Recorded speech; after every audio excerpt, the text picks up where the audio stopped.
सगळे कॅफे उत्तम चाललेत. We are doing absolutely great. आम्ही रिव्ह्यूज घेतलेत ना, अँड वी फील प्राऊड की आम्ही योग्य ठिकाणी गुंतवणूक केली. Thank you so much. तुमच्यासारख्या इन्व्हेस्टर्समुळेच हे शक्य झालं ना. आणि आपण अजून फ्रँचायझीज ओपन करणार आहोत. तुमची साथ अशीच राहिली तर आपण अजून प्रगती करू. Ratnamala madam, are we thinking for abroad? Kaveri बोल. Of course.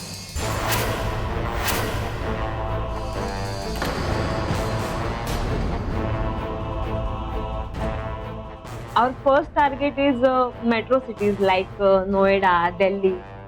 Then we will definitely think about it. Okay, but are we fixing with our plan? म्हणजे माहेरचा चहाच की we thinking for something different? Yeah, actually.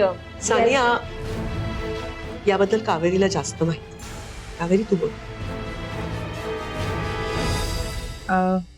Definitely, sir. We'll do that. But we'll go with the same plan because that is the soul of our Mahersa Chaha.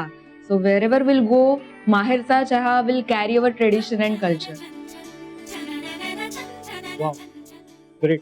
काय होतं, companies expand होतात तेव्हा आपलं soul basics विसरून जातात आणि मग तिथेच तोटा चालू होतो. आपण आपल्या प्लॅनला चिकटून आहोत, हे खूप चांगलं आहे आणि भविष्यात सुद्धा राहणार. ग्रेट. ठीक आहे, बाकी काही असेल तर आपण नेक्स्ट मीटिंग मध्ये बोलूया. चल. Thank you. हो. मॅडम, अजून एक मीटिंग आहे, सो मी निघू का? हो, ऑल द बेस्ट. हा.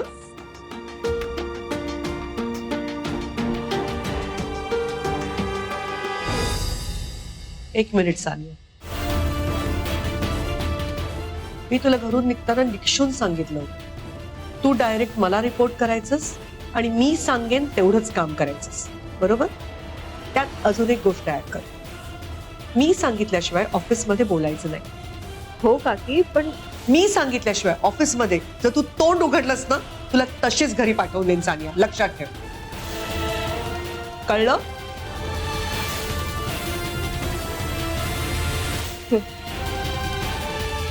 निघ.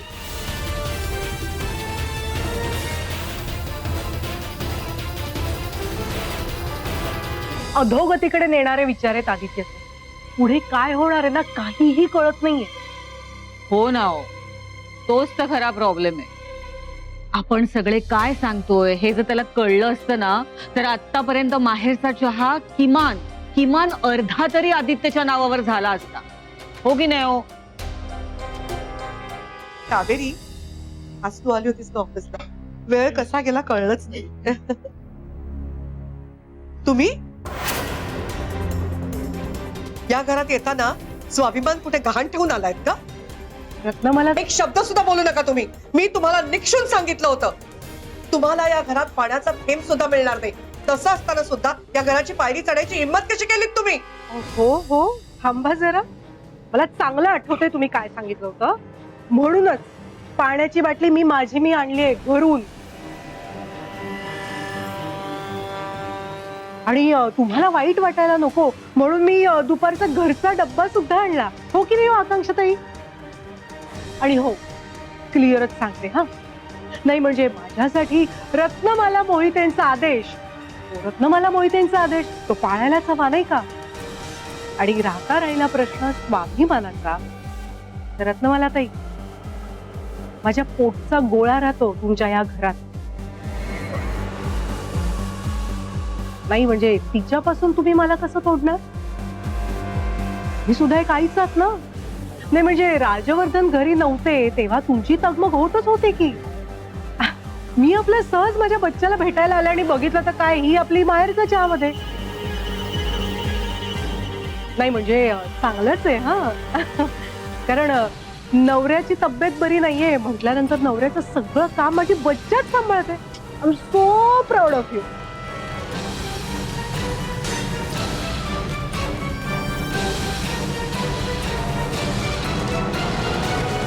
Excuse me.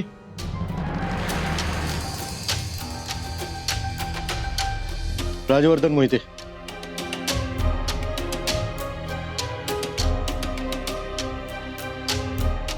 आमचा तपास सुरू आहे आणि त्या तपासादरम्यान काही गोष्टी आमच्या हातात लागल्या. खंडणी मागणारा ज्याला आम्ही अटक केलंय त्याचे कॉल रेकॉर्ड्स आम्ही ट्रेस केले आणि त्यावरून असं कळलंय की त्या काळात त्याला तुमच्या नंबरवरून कॉल केले गेलेत.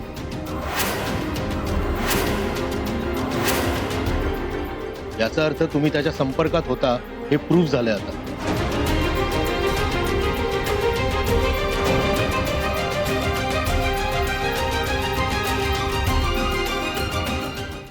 इम्पॉसिबल.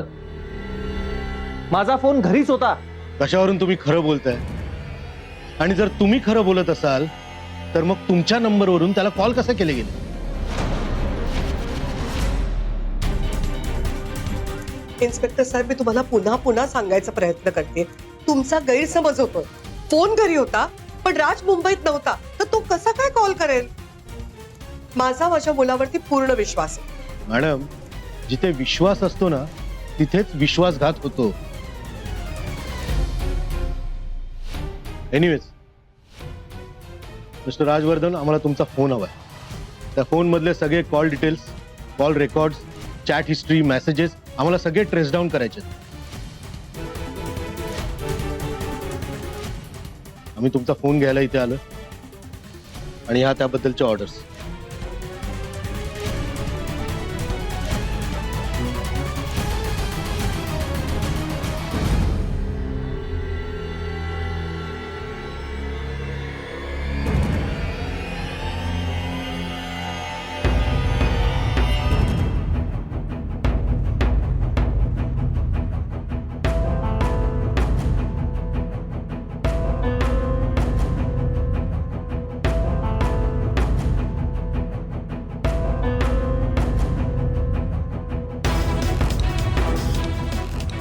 आणि हो, अजून एक गोष्ट, मुंबई सोडून तुम्ही कुठेही बाहेर जाऊ शकत नाही.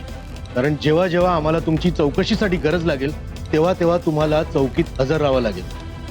हेही लिहिलंय त्या ऑर्डरमध्ये स्पष्टपणे. कृपया नीट वाचून घ्या.